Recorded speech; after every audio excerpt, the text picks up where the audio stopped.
Come as you are, as you were. Yes, I want you to be. There's a friend. There's a friend. There's a known enemy.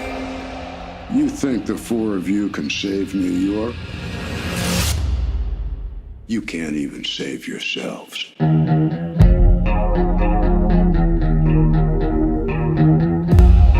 Nice ear. They're horns.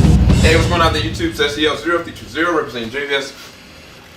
This is my review for episode 4 of the first season of Defenders. So far, so good. It's actually been really dope. The name of this episode is called The Royal Dragon. The reality of this episode is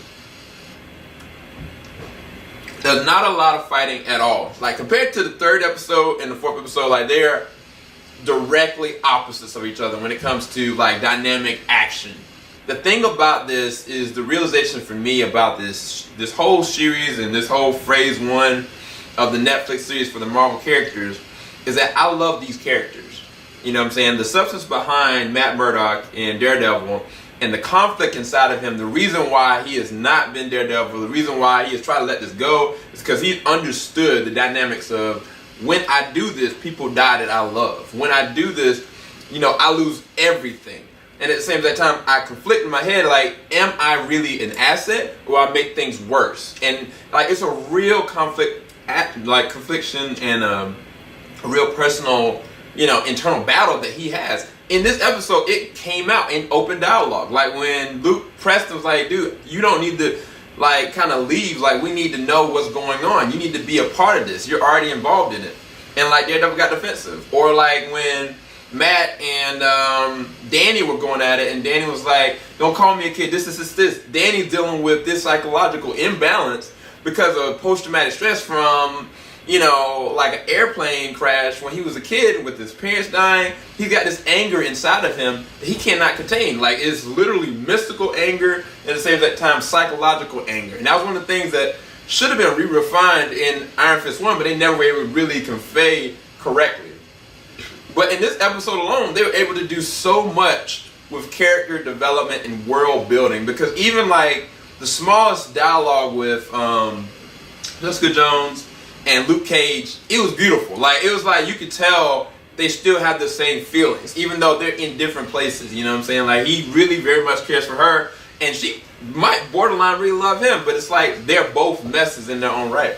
And it was like seeing them all together is what made this episode so rich. And at the same exact time, like, Sigourney Weaver is just a boss. Like, not only is she the boss of the organization at the same exact time, but like the understanding of how in depth like she really is and what she's truly capable of is still not been seen. And I think that from a written standpoint, they wrote her character well, because she doesn't have to lift a finger. It's just the way she carries herself in her presence, the way that she interacts with people. Like, she's on that level with Kilgrave. Like, when Kilgrave comes, people are afraid before he even gets there. You know what I'm saying? And that's the presence that she kind of leaves for everybody's impression throughout the show. And even Stick in this episode, like, this was the most honest and, in my opinion, the most emotional that I've actually seen Stick. Like, Stick cut his own hand off, you know, one, to, you know, get back to them. But more than that, you know, he really empathized with Matt. He was like, look, this is the situation with Elektra.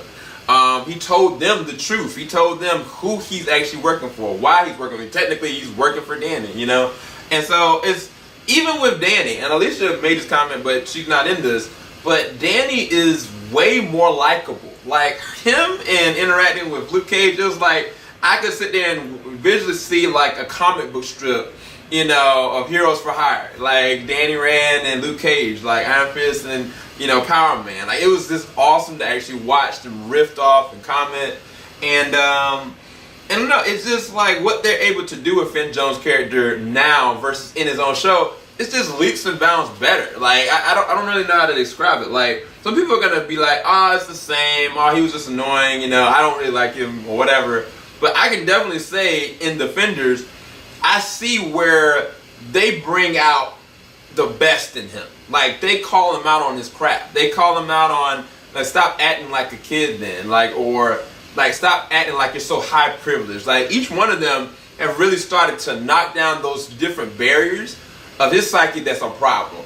And at the same time, they can potentially make each other better. Like, so I'm really actually liking the dialogue for this episode. It is weird because there wasn't any fighting, but this might be one of the best episodes from a dialogue and story standpoint, even though nothing technically happened. So I actually give this episode, I gave the last episode a 10, I think.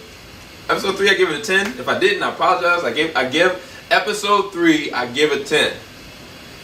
Episode 4, I give it 10. And so far so good. I enjoy different things about both of them.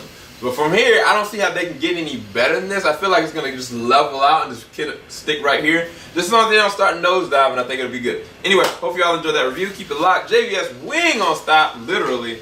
Peace, you guys. You can't even save yourselves.